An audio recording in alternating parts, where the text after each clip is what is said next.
देखिए फ्रेंड, जो आपका दूसरा डेरिवेशन है कि किसी वैद्युत द्विध्रुव के कारण निरक्षीय स्थिति में किसी बिंदु पर वैद्युत क्षेत्र की तीव्रता का व्यंजक प्राप्त कीजिए। वो आपका पहला वाला क्या था, अक्षीय स्थिति, लेकिन दूसरा आपका क्या है, निरक्षीय स्थिति। तो चलिए इसके लिए भी हम फार्मूला वैद्युत क्षेत्र तीव्रता ई का फार्मूला ज्ञात करते हैं। तो देखिए फ्रेंड्स, यहाँ पे उत्तर में आपका हो जाएगा निरक्षीय स्थिति या अनुप्रस्थ स्थिति, इसको बोला जाता है। तो यहाँ पर देखिए फ्रेंड्स, यहाँ पे एक डायग्राम बनाया गया है। तो यहाँ पर देखिए फ्रेंड्स, आपका ए बी और पी है। तो जहाँ पे आपका ए बी क्या है, आपका वैद्युत द्विध्रुव है जो आपकी -q और +q आवेशों से मिलकर बना हुआ है। इसके मध्य बिंदु देखिए, इसके मध्य बिंदु O से स्मॉल r दूरी पर, यानी कि लंबवर्धक r दूरी पर कोई बिंदु P है जहाँ पे हमको वैद्युत क्षेत्र की तीव्रता ई का मान ज्ञात करना है। अब देखिए फ्रेंड्स, यहाँ से यहाँ तक का डिस्टेंस यल हो जाएगा और ये आपका डिस्टेंस यल है। और यहाँ पर देखिए फ्रेंड्स, ये आपका एक समकोण त्रिभुज बन रहा है, यानी कि यहाँ पर देखिए समकोण त्रिभुज यहाँ पर कौन बन रहा है, POB बन रहा है। तो समकोण त्रिभुज में जब हम पाइथागोरस प्रमेय निकालेंगे तो यहाँ से देखिए आपका क्या हो जाएगा फ्रेंड्स, कर्ण हो जाएगा। तो कर्ण बराबर क्या होता है, अंडर रूट के अंदर लंब का वर्ग प्लस में आधार का वर्ग। तो ये आपका देखिए लंब और ये आपका आधार हो जाएगा, तो r² प्लस में यल² हो जाएगा। तो इसका मान देखिए यहाँ से लिखा गया है r² प्लस में यल²। तो यहाँ से देखिए, अब देखिए क्या करेंगे कि जो आपका बिंदु यहाँ पर देखिए, बिंदु जो आपका बी दिया है, इसके कारण बिंदु पी पर जो आपका वैद्युत क्षेत्र की तीव्रता हो जाएगी वो आपका हो जाएगा E1। और जो आपका यहाँ पे देखिए -q आवेश के कारण बिंदु पी पर जो आपका वैद्युत क्षेत्र की तीव्रता है आपका E2 है। तो यहाँ पे लिखा गया है। अब देखिए फ्रेंड्स, यहाँ से E1 और यहाँ से E2 क्या होता है, तो ये आपका देखिए फ्रेंड्स, ये आपका ऊर्ध्वाधर घटक होता है। क्या होता है, ऊर्ध्वाधर घटक होता है। E1 sin थीटा और E2 sin थीटा। और जो आपका E1 cos थीटा और E2 cos थीटा है, ये आपका क्या होता है, क्षैतिज घटक होता है। क्या होता है फ्रेंड्स, ये आपका क्षैतिज घटक होता है। तो देखिए यहाँ पे हम लिखेंगे फ्रेंड्स कि माना कि एक वैद्युत द्विध्रुव AB किसी ऐसे परावैद्युत माध्यम में स्थित है जिसका परावैद्युतांक क्या है। इसके मध्य बिंदु O से लंबवर्धक r दूरी पर कोई बिंदु P है जहां वैद्युत क्षेत्र की तीव्रता हमको क्या करनी है, ज्ञात करनी है।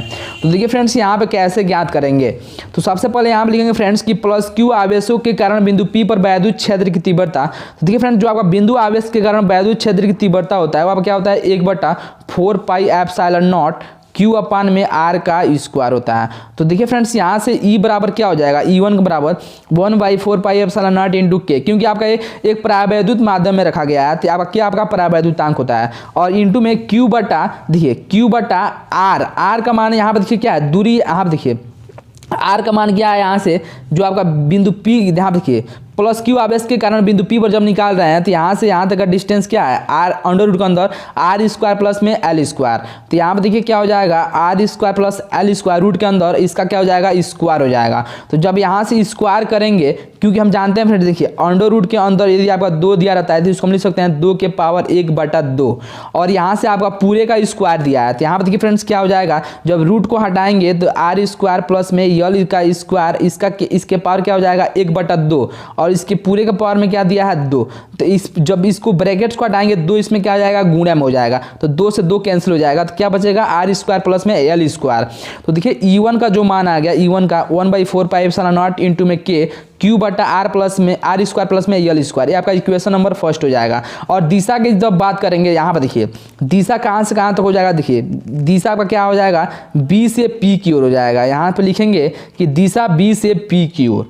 तो यहाँ से आपका हो जाएगा B से P की ओर। अब देखिए -q आवेश के कारण जब निकालेंगे तो -q आवेश के कारण बिंदु P पर वैद्युत क्षेत्र की तीव्रता E2 बराबर क्या हो जाएगा, 1/4πε0 इंटू में Q बटा में r² प्लस में l² रूट के अंदर r² प्लस l² का होल स्क्वायर हो जाएगा। तो यहाँ पर देखिए जो आपका U2 दिया, जो आपका दिया E2, तो इसकी जो दिशा किधर से किधर हो जाएगी, तो इसकी दिशा देखिए P से A की ओर हो जाएगी। तो यहाँ पर देखिए लिखेंगे दिशा P से A की ओर। तो दिशा P से A की ओर हो जाएगा। अब देखिए फ्रेंड्स, यहाँ पे जब E1 और E2 को जब देखेंगे, यहाँ पे देखिए E1 और E2 के ऊर्ध्वाधर, यानी कि देखिए ये आपका लंबवत घटक E1 sin थीटा और E2 sin थीटा बराबर व विपरीत दिशा में होने के कारण निरस्त हो जाते हैं। देखिए फ्रेंड्स, यहाँ पे जो आपका डायग्राम है, यानी कि देखिए E1 sin थीटा और E2 sin थीटा, इसके जो परिमाण है ये आपका समान है, लेकिन इसका दिशा देखिए, इसका दिशा E1 का ऊपर की तरफ है और E2 का क्या है, नीचे की तरफ है।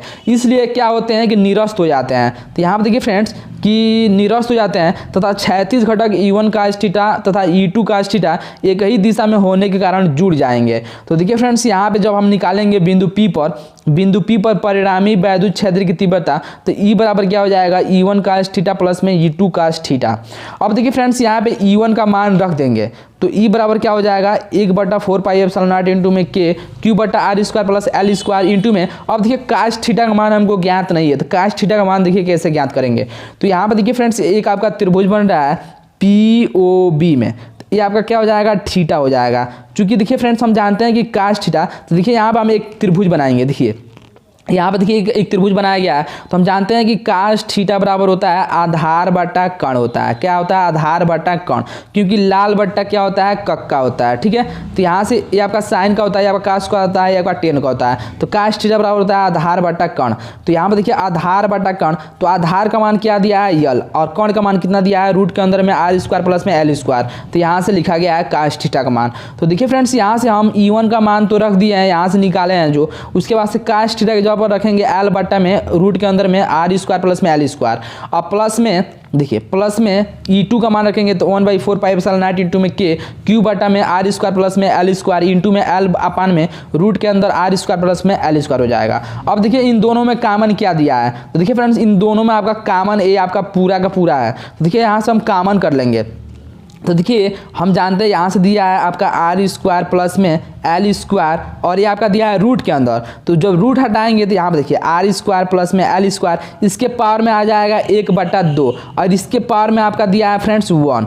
तो देखिए फ्रेंड्स, जब यहाँ पे आधार समान रहेगा तो घात आपस में क्या हो जाएगा, जुड़ जाएगा। तो यहाँ पर देखिए 1 पावर और प्लस में 1/2 को जब ऐड करेंगे तो यहाँ से एलसीएम हो जाएगा 2, और 2 एकम 2, 1 कितना हो जाएगा, 3/2 हो जाएगा, यानी कि इसके पावर में क्या हो जाएगा, 3/2। तो देखिए E बराबर क्या हो जाएगा, 1/4 पाई एप्सिलॉन नॉट इंटू में K Q into L upon में R square plus L square के पावर में क्या हो जाएगा, 3/2, और प्लस में 1/4 पाई एप्सिलॉन नॉट इंटू में K Q into L upon में R square plus L square के पावर में क्या हो जाएगा, 3/2।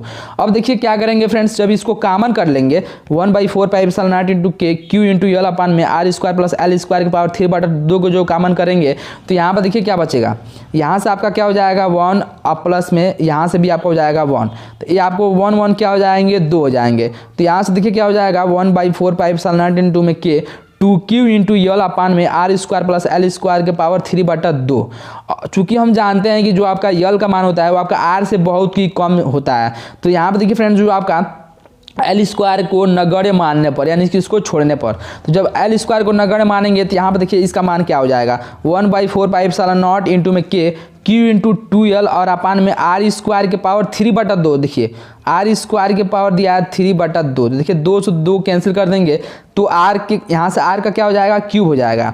तो E का जो मान आ गया, E का जो मान वो आपका कितना आ गया, 1/4 पाई एप्सिलॉन नॉट इंटू में K P अपान में R का क्यू। देखिए P कैसे हो गया, तो P बराबर हम जानते हैं क्या होता है फ्रेंड्स, वो आपका क्या होता है, Q इंटू में 12 होता है, यानी कि इलेक्ट्रिक डाइपोल मूवमेंट। ये आपका देखिए वैद्युत द्विध्रुव आघूर्ण जो होता है P बराबर Q इंटू में 12 होता है। तो इसका जवाब हम P लिख सकते हैं, और अपान में क्या हो जाएगा, R का क्यूब। तो यहाँ से देखिए आपका वैद्युत क्षेत्र की तीव्रता E का मान कितना आ गया, 1/4 पाई एप्सिलॉन नॉट इंटू में K इंटू में P अपान में R का क्यूब। अब देखिए वायु अथवा निर्वात के लिए जब निकालेंगे, वायु अथवा निर्वात के लिए, तो K का मान आपका होता है 1, तो E बराबर कितना आ जाएगा, 1/4 पाई एप्सिलॉन नॉट इंटू में P अपान में R का क्यूब हो जाएगा। या देखिए 1/4 पाई एप्सिलॉन नॉट का जो मान होता है 9 × 10 के पावर 9 होता है। तो यहाँ से आपका E का मान इतना भी हो सकता है। तो आशा करते हैं फ्रेंड्स से आपको डेरिवेशन अच्छे से समझ में आ गया होगा। यदि फ्रेंड्स वीडियो आपको अच्छा लगा हो तो चैनल को जरूर सब्सक्राइब कर लीजिएगा। Thank you.